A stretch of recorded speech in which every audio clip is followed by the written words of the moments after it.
নমস্কার দর্শক, এই মুহূর্তের সবচেয়ে বড় খবর।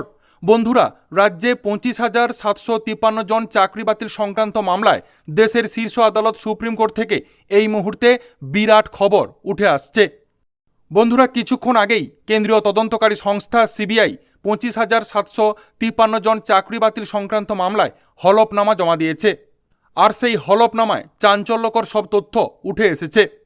স্কুল সার্ভিস কমিশনের নিয়োগ দুর্নীতি কাণ্ডে জোর কদমে তদন্ত এগিয়ে নিয়ে যাচ্ছে কেন্দ্রীয় তদন্তকারী সংস্থা সিবিআই। ইতিমধ্যেই 1000 অযোগ্য চাকরি প্রার্থীকে তলব করে তাদের বয়ান নথিভুক্ত করেছে সিবিআই। সুপ্রিম কোর্টে যে হলফনামা জমা দিয়েছে সেখানে উল্লেখ করা হয়েছে এখনও পর্যন্ত 7,500 অযোগ্য প্রার্থীর হদিশ পাওয়া গিয়েছে। এর মধ্যে 1000-এর বেশি অযোগ্য প্রার্থীকে জিজ্ঞাসাবাদ করে তাদের বয়ান লিপিবদ্ধ করা হয়েছে।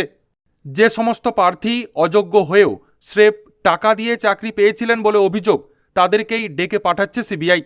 এই বিষয়ে তদন্তকারীদের দাবি, কাকে, কবে, কোথায়, কিভাবে টাকা দিয়ে চাকরি পেয়েছিলেন তা লিপিবদ্ধ করে বয়ানে উল্লেখ করা হয়েছে। এইভাবে দুর্নীতির মাথাদের কাছে পৌঁছানো যাবে। সুপ্রিম কোর্টে নিয়োগ দুর্নীতি মামলার শুনানি রয়েছে 16 জুলাই।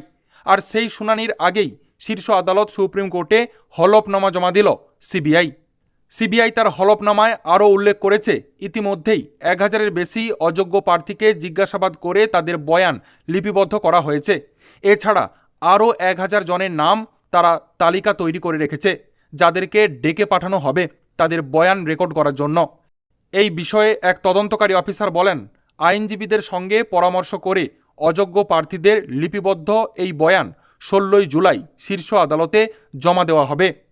মামলাকারীর আইনজীবী বিকাশ রঞ্জন ভট্টাচার্য এই সম্পর্কে মন্তব্য করেছেন, হঠাৎ করে এটা হয়নি। পূর্ব পরিকল্পনা অনুযায়ী প্রশাসনের শীর্ষ পর্যায়ে থাকা নেতা মন্ত্রীরাই বেআইনিভাবে চাকরি বিক্রি করেছে। সুপ্রিম কোর্টও পরিকল্পিত অপরাধ বলে মন্তব্য করে সিবিআইকে তদন্ত জারি রাখার নির্দেশ দিয়েছে। সঠিক পথে তদন্ত এগোলে মাথা পর্যন্ত পৌঁছানো যাবে, এমনটাই মন্তব্য করেছে আজকে আইনজীবী বিকাশ রঞ্জন ভট্টাচার্য। তো বন্ধুরা, আপনারা আইনজীবী বিকাশ রঞ্জন ভট্টাচার্যের এই মন্তব্যের সাথে কতটা সহমত পোষণ করছেন? সত্যি কি প্রশাসনের শীর্ষ পর্যায়ে থাকা নেতা মন্ত্রীরা বেআইনিভাবে টাকার বিনিময়ে চাকরি বিক্রি করেছে এবং এর সাথে কি রাজ্যের মাননীয় মুখ্যমন্ত্রী মমতা বন্দ্যোপাধ্যায় জড়িত? কি মনে করছেন আপনারা অবশ্যই কমেন্ট সেকশানে, কমেন্ট বক্সে জানাবেন। আপাতত এতটাই। পরবর্তী গুরুত্বপূর্ণ খবরগুলো সবার প্রথম পাওয়ার জন্য অবশ্যই চোখ রাখুন WB টেট ইনফরমেশনে। ধন্যবাদ।